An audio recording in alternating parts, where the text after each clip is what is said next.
हमला सिर्फ निहत्थे पर्यटकों पर नहीं हुआ है, देश के दुश्मनों ने भारत की आत्मा पर हमला करने का दुस्साहस किया है। मैं बहुत स्पष्ट शब्दों में कहना चाहता हूं, जिन्होंने ये हमला किया है, उन आतंकियों को और इस हमले की साजिश रचने वालों को उनकी कल्पना से भी बड़ी सजा मिलेगी। सजा मिलकर के रहेगी।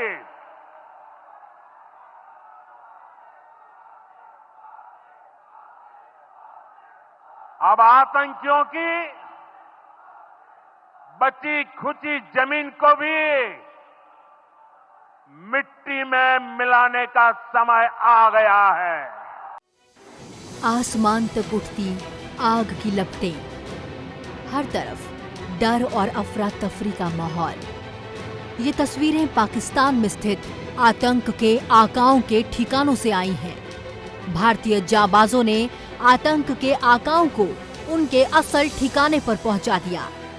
भारत के मासूमों का सुहाग उजाड़ने वालों को तीनों सेनाओं के संयुक्त एक्शन ऑपरेशन सिंदूर के जरिए मिट्टी में मिला दिया।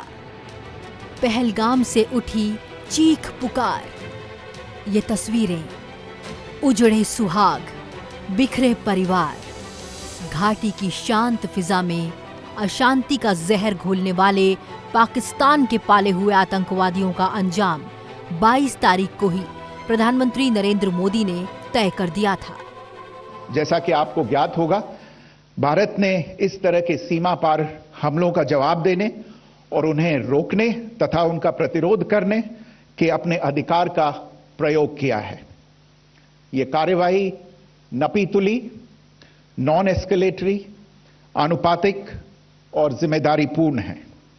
ये आतंकवाद की इंफ्रास्ट्रक्चर को समाप्त करने और भारत में भेजे जाने वाले संभावित आतंकवादियों को अक्षम बनाने पर केंद्रित है।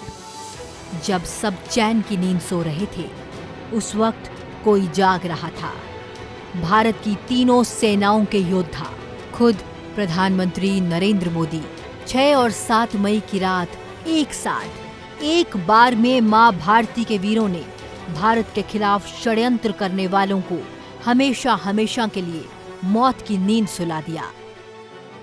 6 से 7 मई 2025 की रात 1:05 से 1:30 बजे के बीच भारतीय सशस्त्र बलों द्वारा अंजाम दिए गए ऑपरेशन सिंदूर के बारे में जानकारी देंगे। ऑपरेशन सिंदूर 22 अप्रैल को पहलगाम में हुए विभत्स आतंकवादी हमले के शिकार मासूम नागरिकों व उनके परिवारों को न्याय देने के लिए लॉन्च किया गया था। इस कार्रवाई में 9 टेररिस्ट कैंप्स को टारगेट किया गया और पूरी तरह से इसे बर्बाद किया गया। पाकिस्तान में पिछले 3 दशकों से टेरर इंफ्रास्ट्रक्चर का निर्माण हो रहा है। इसमें recruitment, indoctrination centres, training areas व लॉन्च पैड शामिल थे, जो पाकिस्तान और पाक अधिकृत जम्मू कश्मीर POJK दोनों में फैले हैं। पहलगाम में भारत के आम नागरिकों को निशाना बनाने वाले आतंकियों ने कथित तौर पर कहा था, जाकर प्रधानमंत्री को बता देना। तो अब भारत की ओर से ऐसा संदेश गया है कि भारत के खिलाफ खड़े होने वाले इसे ताउम्र याद रखेंगे। These camps are located both in Pakistan as well as Pakistan occupied Jammu and Kashmir areas. Some of the well-known training camps are located, as you can see on the screen. The selection of these targets for Operation Sindoor was based on credible intelligence inputs and role of these facilities in perpetrating the terror activities. The locations were so selected to avoid damage to civilian infrastructures and loss of any civilian lives. This was done with due diligence, and the camps selected for targeting and their engagement will now be shown to you one by one. ये बदला हुआ भारत है, अपने दायरे जानता है, पहले किसी को छेड़ता नहीं है, लेकिन अगर कोई हमारे संयम की सीमा लांघता है तो फिर भारत उसे छोड़ता नहीं है। भारत ने बिना सीमा पार किए अपने इलाकों से 9 ठिकानों को खाक में मिला दिया। सवाई नाला कैंप मुजफ्फराबाद, जो कि पीओजेके के लाइन ऑफ कंट्रोल से 30 किलोमीटर दूर है। यह एक लश्कर तौयबा का ट्रेनिंग सेंटर था। 20 अक्टूबर 2024 सोनमर्ग, 24 अक्टूबर 24 गुलमर्ग, 22 अप्रैल 2025 पहलगाम, इन हमलों के आतंकियों ने यहीं से प्रशिक्षण लिया था। सैयदना बिलाल कैंप मुजफ्फराबाद, यह एक जैश-ए मोहम्मद का स्टेजिंग एरिया है। यह हथियार, विस्फोटक और जंगल सर्वाइवल ट्रेनिंग का केंद्र भी था। गुलपुर कैंप कोटली, यह एलओसी से 30 किलोमीटर दूर था। लश्कर तौयबा का बेस था जो रजौरी, पुंछ में सक्रिय था। 20 अप्रैल 2023 को पुंछ में और 9 जून 2024 को तीर्थ यात्रियों के बस हमले में यहीं से आतंकी को ट्रेन किया गया था।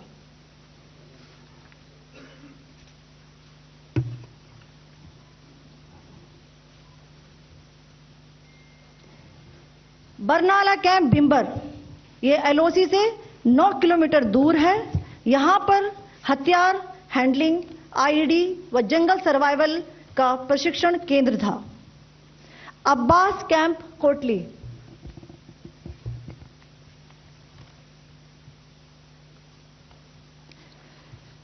यह एलओसी से 13 किलोमीटर दूर है। लश्कर तौयबा का फिदाइन यहां तैयार होता था। इसकी कैपेसिटी 15 टेररिस्ट को ट्रेन करने की थी।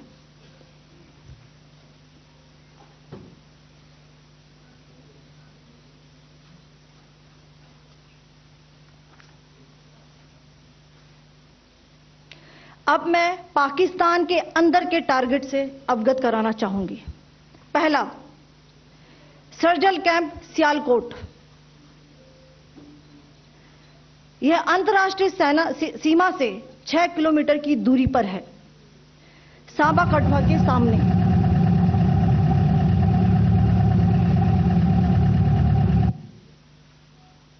मार्च 2025 में जम्मू एंड कश्मीर पुलिस के 4 जवानों को की जो हत्या की गई थी, उन आतंकवादियों को इसी जगह पर ट्रेन किया गया था। दूसरा, महमूना जाया कैंप सियालकोट, यह 18 से 12 किलोमीटर आईबी से दूर था। हिजबुल मुजाहिदीन का बहुत बड़ा कैंप था। यह कठुआ जम्मू क्षेत्र में आतंक फैलाने का नियंत्रण केंद्र था। पठानकोट एयरफोर्स बेस पर किया गया हमला भी इसी कैंप से प्लान और डायरेक्ट किया गया था। मरकज ताइबा मुरीद के, यह आईबी से 18 से 25 किलोमीटर दूरी पर है। 2008 के मुंबई हमले के आतंकी भी यहीं से प्रशिक्षित हुए थे। अजमल कसब व डेविड हेडली भी यहां ट्रेन हुए थे।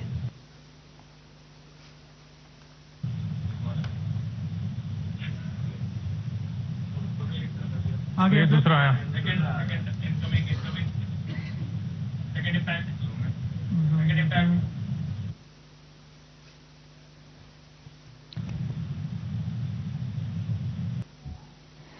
मरकज सुभान अल्लाह भावलपुर, यह इंटरनेशनल बाउंड्री से 100 किलोमीटर दूर है। जैश ए मोहम्मद का मुख्यालय था। यहां पर रिक्रूटमेंट, ट्रेनिंग व इंडोक्ट्रिनेशन का केंद्र भी था। शीर्ष आतंकी अक्सर यहां आते थे। मैं आप सबको बताना चाहती हूं कि किसी भी सैन्य ठिकाने का निशाना नहीं बनाया गया और अभी तक किसी तरह की नागरिक क्षति की रिपोर्ट नहीं है। भारत की ये जवाबी कार्रवाई पहलगाम हमले के 2 हफ्ते बाद की गई है और इसका नाम दिया गया है ऑपरेशन सिंदूर। ये नाम उन महिलाओं को समर्पित है जिनके पतियों की पहलगाम में 22 अप्रैल को आतंकियों ने हत्या कर दी थी।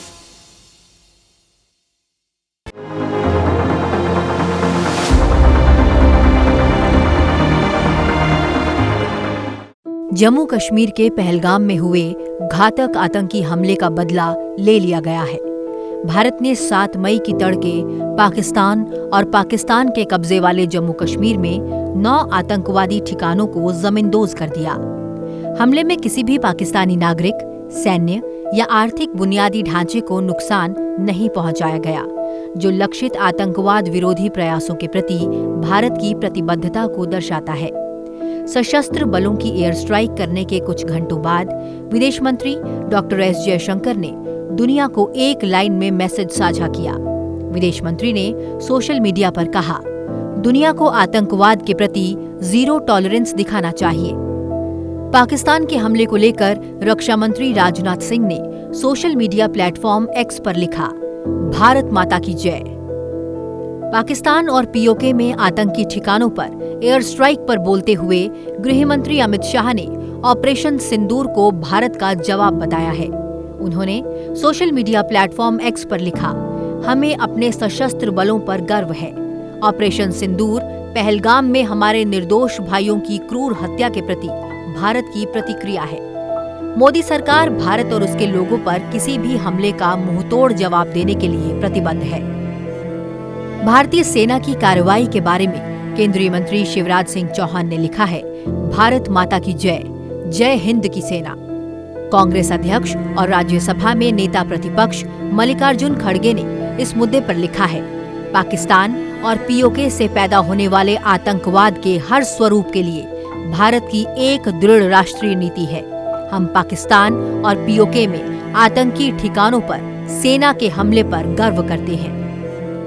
कांग्रेस सांसद और लोकसभा में नेता प्रतिपक्ष राहुल गांधी ने सोशल मीडिया प्लेटफॉर्म एक्स पर लिखा, हम अपनी सेना पर गर्व करते हैं, जय हिंद। कांग्रेस सांसद जयराम रमेश ने सेना के ऑपरेशन पर कहा है, भारत की यह अडिग नीति होनी चाहिए कि पाकिस्तान और पाकिस्तान अधिकृत कश्मीर में आतंकवाद के सभी स्रोतों का पूरी तरह से सफाया किया जाए और यह नीति हमेशा सर्वोच्च राष्ट्रीय हित से प्रेरित होनी चाहिए। वहीं AIMIM सांसद असदुद्दीन ओवैसी ने लिखा है, मैं हमारी रक्षा सेनाओं द्वारा पाकिस्तान में आतंकवादी ठिकानों पर किए गए लक्षित हमलों का स्वागत करता हूं। पाकिस्तानी डीप स्टेट को ऐसी सख्त सीख दी जानी चाहिए कि फिर कभी दूसरा पहलगाम न हो। पाकिस्तान के आतंक ढांचे को पूरी तरह नष्ट कर देना चाहिए, जय हिंद। वहीं शिवसेना उद्धव ठाकरे गुट सांसद प्रियंका चतुर्वेदी ने कुछ इस तरह अपनी प्रतिक्रिया जताई है। उन लोगों की निर्मम हत्या की थी जो हमारे देशवासी पर्यटक पहलगाम में घूम रहे थे। कल हमारी देश की सेना ने उनके घरों में, उन्हीं आतंकवादियों के पाकिस्तान में बसे घरों में उनको एक सबक सिखाया, उनके कर्म का भुगतान कराया है। आप धर्म पूछोगे, हम आपके कर्म का भुगतान कराएंगे। और मुंह तोड़ जवाब दिया है वो पाकिस्तानी आर्मी जनरल्स को जो रहते तो पाकिस्तान में हैं, जिनको सेवा तो पाकिस्तान की करनी चाहिए पर सेवा करते हैं उसको आतंकिस्तान बनाने की। उन आतंकवादियों को पनाह ही नहीं देते हैं, शरण ही नहीं देते हैं, उनको वेपन्स देते हैं, वेपन्स की ट्रेनिंग देते हैं, पैसे देते हैं, जैसे वो दुनिया भर में जाकर आतंक मचा सकें। देश को याद रहेगा, दुनिया को याद रहेगा, उसामा बिन लादेन कहीं पाया गया था तो वो पाकिस्तान के अंदर ही पाया गया था। कल हमारे देश की सेना ने उनको मुंहतोड़ जवाब दिया है कि आप कभी भी हमारी तरफ अगर देखेंगे भी, आपको हम आकर आपके घरों में घुसकर आपको जवाब देंगे। उत्तर प्रदेश के मुख्यमंत्री योगी आदित्यनाथ ने भी पोस्ट किया है, जय हिंद की सेना। वहीं दिल्ली के पूर्व मुख्यमंत्री अरविंद केजरीवाल ने सोशल मीडिया प्लेटफॉर्म एक्स पर एक पोस्ट में लिखा है, हमें भारतीय सेना और अपने वीर जवानों पर गर्व है। आतंकवाद के खिलाफ इस लड़ाई में 140 करोड़ भारतवासी भारतीय सेना के साथ खड़े हैं। भारतीय सेना का साहस हर देशवासी का विश्वास है। हम सब साथ हैं और आतंकवाद के खिलाफ एकजुट हैं। भारत पाकिस्तान के बीच बढ़ते तनाव पर प्रतिक्रिया देते हुए अमेरिकी राष्ट्रपति डोनाल्ड ट्रंप ने उम्मीद जताई है कि यह बहुत जल्दी खत्म हो जाएगा। संयुक्त राष्ट्र महासचिव एंटोनियो गुटेरेस के प्रवक्ता स्टीफन दुजारिक ने कहा है कि एंटोनियो गुटेरेस दोनों देशों से अधिकतम सैन्य संयम बरतने की अपील करते हैं। दुनिया भारत और पाकिस्तान के बीच सैन्य टकराव बर्दाश्त नहीं कर सकती। भारत में इजराइल के राजदूत रुवेन अजार ने कहा है कि इजराइल भारत के आत्मरक्षा के अधिकार का समर्थन करता है। उन्होंने सोशल मीडिया प्लेटफॉर्म एक्स पर लिखा, इजराइल भारत के आत्मरक्षा के अधिकार का समर्थन करता है। आतंकवादियों को पता होना चाहिए कि निर्दोषों के खिलाफ उनके जघन्य अपराधों से बचने के लिए उनके पास छिपने की कोई जगह नहीं है। #ऑपरेशन सिंदूर। जम्मू कश्मीर के पहलगाम में 22 अप्रैल को हुए हमले में 26 लोगों की मौत हो गई थी। इसके बाद से भारत और पाकिस्तान के बीच तनाव लगातार जारी है।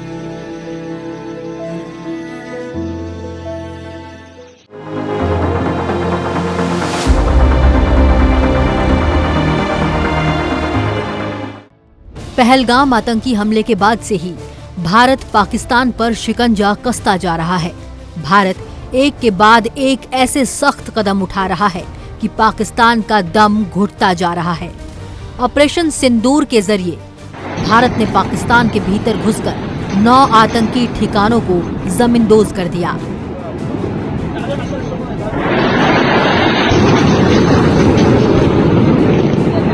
प्रधानमंत्री नरेंद्र मोदी भी भारतीय सशस्त्र बलों के इस ऑपरेशन पर नजर बना के रखे हुए थे।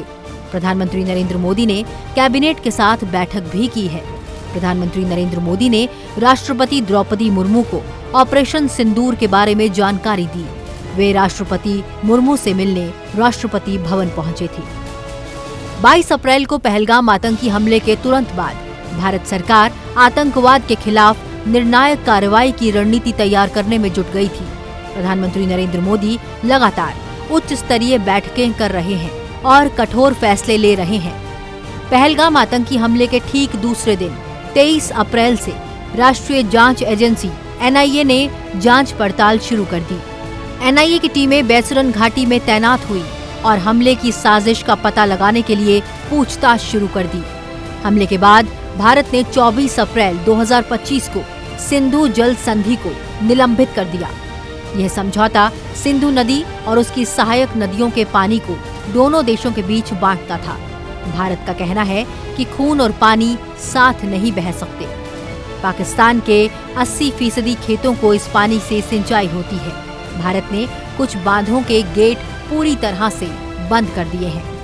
26 अप्रैल को प्रधानमंत्री नरेंद्र मोदी ने रक्षा मंत्री राजनाथ सिंह, राष्ट्रीय सुरक्षा सलाहकार Ajit Doval, chief of defence staff general Anil Chauhan और तीनों सेनाओं के प्रमुखों के साथ एक अहम बैठक की थी, जिसमें प्रधानमंत्री ने सभी सेनाओं को पाकिस्तान के खिलाफ कार्रवाई के लिए पूरी छूट दे दी थी। मीटिंग में ही अटारी इंटीग्रेटेड चेक पोस्ट को तुरंत बंद करने की घोषणा की गई थी। इसी दौरान भारत में पाकिस्तान उच्चायोग में कर्मचारियों की संख्या कम करने का निर्णय लिया गया। भारत ने पाकिस्तान के साथ हर तरह का आयात बंद करने का फैसला लिया। वहीं भारत ने पाकिस्तान के साथ सभी तरह की डाक और पार्सल सेवाओं का आना जाना भी रोक दिया। 30 अप्रैल को भारत सरकार ने पाकिस्तानी विमानों के लिए एयर स्पेस बंद करने का फैसला लिया। इसके साथ ही पाकिस्तान के जहाजों को भी भारतीय बंदरगाहों पर प्रवेश पर रोक लगा दी गई। भारत ने 16 पाकिस्तानी यूट्यूब चैनलों और कई सोशल मीडिया अकाउंट्स पर रोक लगा दी। 2 और 3 मई को नौसेना प्रमुख एडमिरल दिनेश त्रिपाठी और वायुसेना प्रमुख air chief marshal AP Singh ने अलग अलग प्रधानमंत्री से मुलाकात की और अपनी तैयारियों की जानकारी दी। उसके बाद आखिर भारत ने पहलगाम और भारत में दूसरे आतंकी हमलों के लिए जिम्मेदार ठिकानों को आग के शोले में बदल दिया।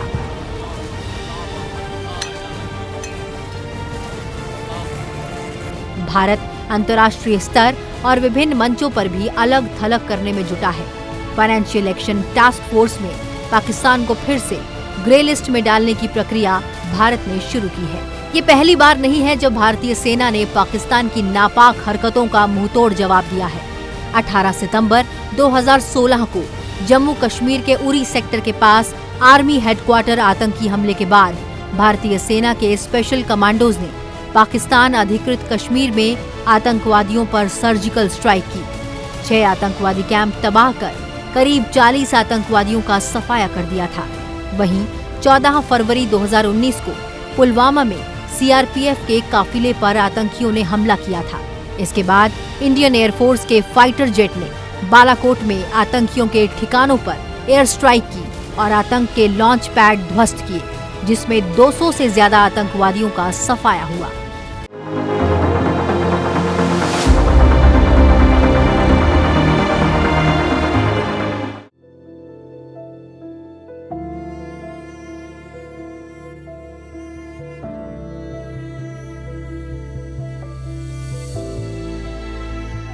पहलगाम की इन तस्वीरों ने पूरे देश को झकझोर कर रख दिया था।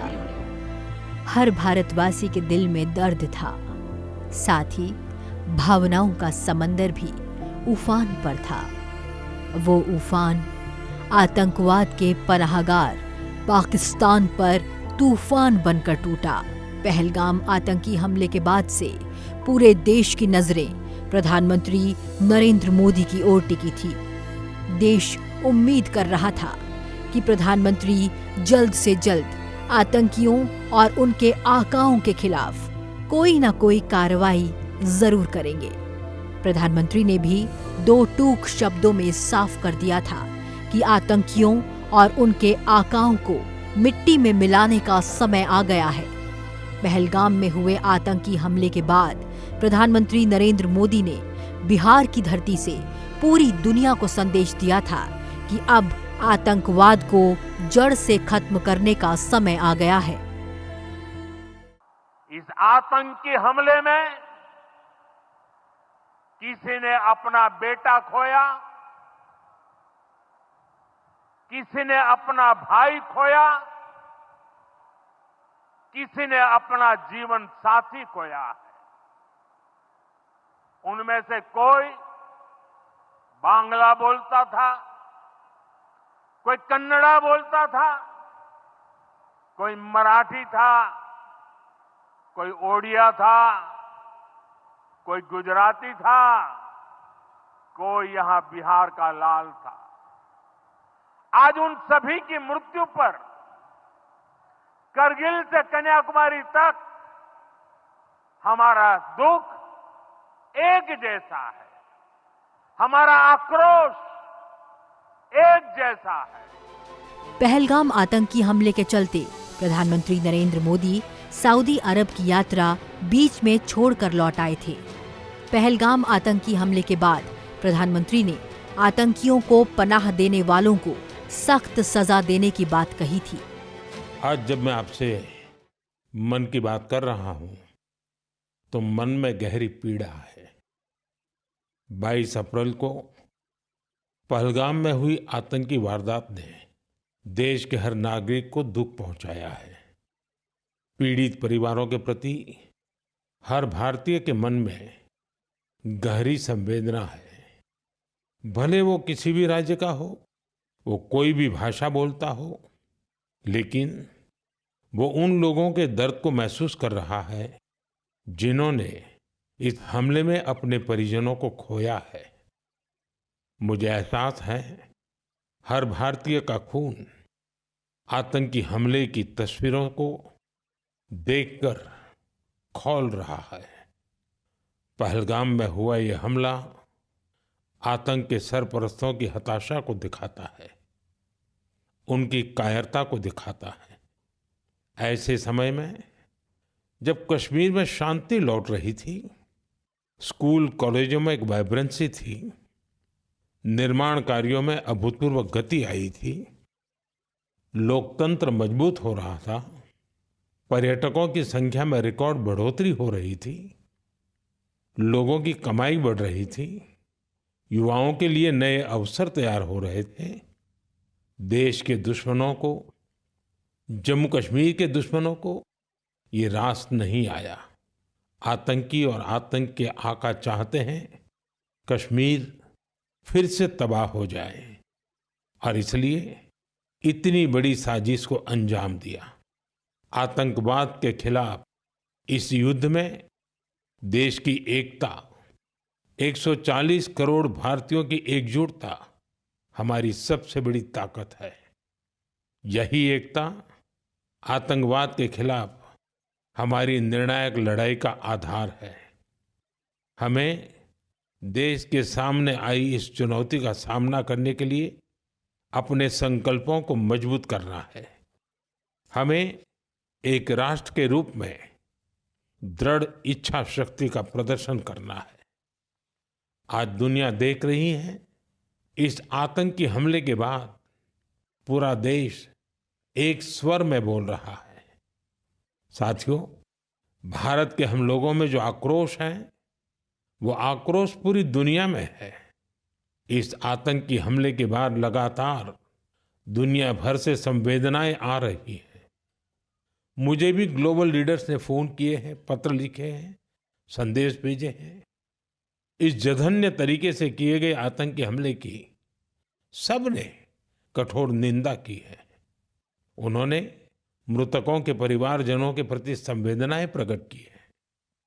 पूरा विश्व आतंकवाद के खिलाफ हमारी लड़ाई में 140 करोड़ भारतीयों के साथ खड़ा है। मैं पीड़ित परिवारों को फिर भरोसा देता हूं, उन्हें न्याय मिलेगा, न्याय मिलकर रहेगा। इस हमले के दोषियों और साजिश रचने वालों को कठोरतम जवाब दिया जाएगा। उपराष्ट्रपति जगदीप धनखड़ ने कहा कि पहलगाम जैसी घटनाएं हमारे साहस और एकता की परीक्षा लेती हैं, लेकिन हमें हर परिस्थिति का मुकाबला करना आता है। पहलगाम एक चुनौती प्रस्तुत करता है, but the nation is fortunate to have a towering leader, Prime Minister Narendra Modi in his third term.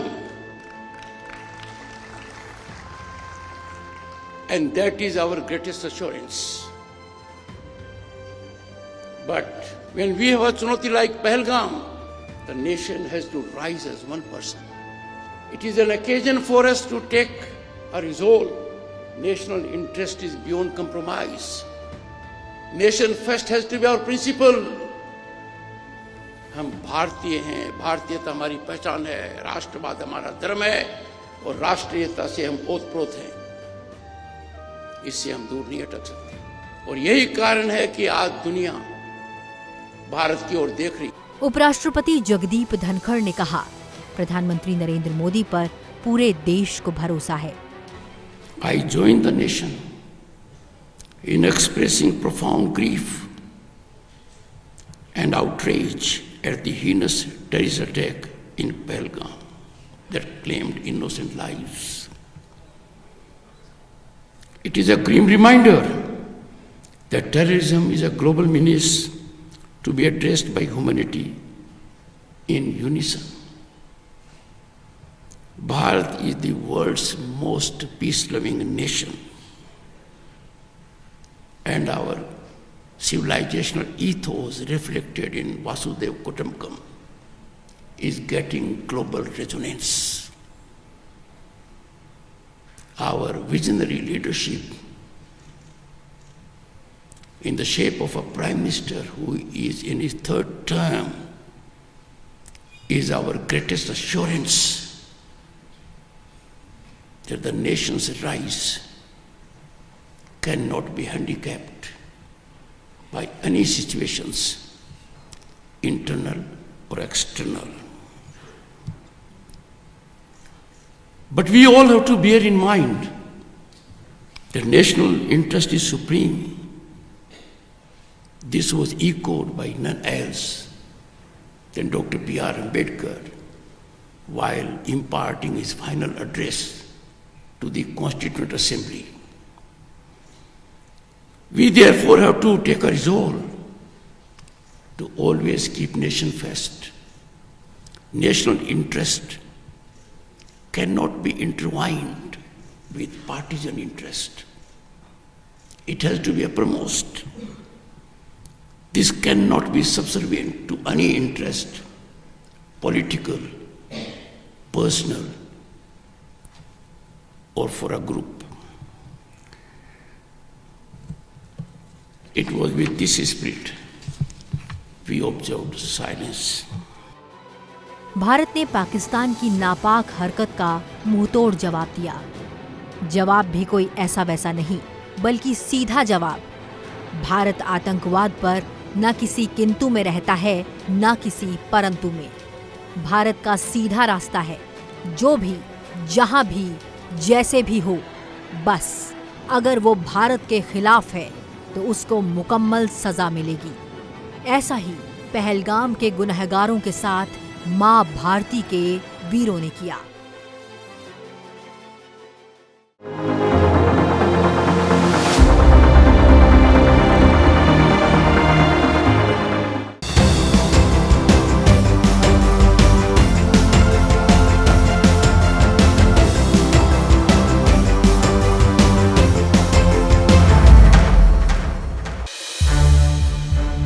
संसद टीवी के और भी प्रोग्राम्स देखने के लिए सब्सक्राइब करें हमारा YouTube चैनल और हाँ, इन्हें लाइक और शेयर करना ना भूलें।